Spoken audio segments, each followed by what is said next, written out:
Hi, I'm Heather Carter. I'm the Associate Editor at Food and Beverage Insider for Supply Side Network. And I am here today with Adam Lamont, who is the lead scientist of fermentation at the Good Food Institute. Thank you for joining me, Adam. I appreciate it. Thanks for having me here. And we're going to talk a little bit about Supply Side West's education session that focuses on fermentation. This is the first year that we are holding a fermentation education session, so applause for that. And I couldn't imagine a better person to collaborate with on the session than you, Adam. So maybe, I know that we talked a bit about fermentation on the site earlier this year, but maybe give an insight as to what we should expect at this education session at Supply Side West.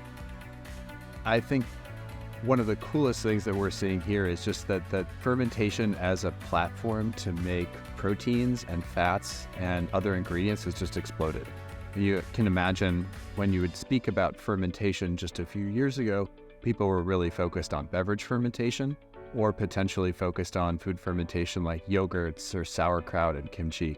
And those types of fermentations have taken off, but now we're starting to see just the amazing array of things that we can make. So using bacteria or fungi to make protein products, so protein powders, or even whole cut items like mycelial biomass from fungi, and then the precision ingredients. So folks are making all kinds of proteins that could only have been made a few years ago by animal-derived processes. So you can imagine dairy proteins like whey proteins, casein proteins to make cheese, and then egg white proteins. And all of these are going to be great ingredients, but also sort of on their own, just new and innovative ways of making food that we haven't thought of. And that's not even to say anything about the fats. So we're starting to see microbes can make fats that can be much more sustainable than some of the tropical plant-based oils, but also, make fats that are really quite delicious and can enhance the foods that we eat.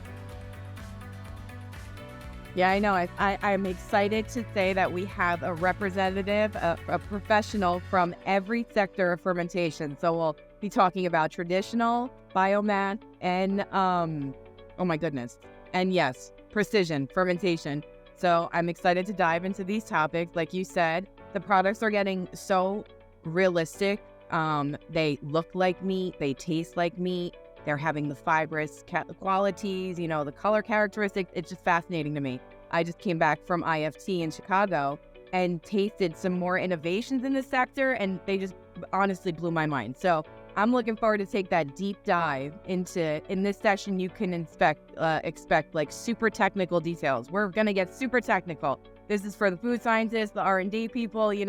We want this to appeal to those personalities and personas so that they can try and formulate. Like you're saying, there's so many new opportunities, so many other innovations, and so many different outlets and new technologies, and I cannot wait to discuss more about it. Yeah, great. I'm really excited about some of the new technologies that are entering into the fermentation for food space. And one of them is what people may have heard of as gas fermentation. So that's the ability of certain microbes to use gases like carbon dioxide or methane, take those gases, make the sugars that they need to survive, and then build up proteins. And then we can take those protein products from those microorganisms and use them in our food systems. It's a really cool, really sustainable way to make proteins, and something we haven't been able to do commercially until recently. So I'll introduce some of the companies and technologies that are leading the way there. And then I think that's a great way to think about just the breadth of the different ways that we can use microbes in our food systems.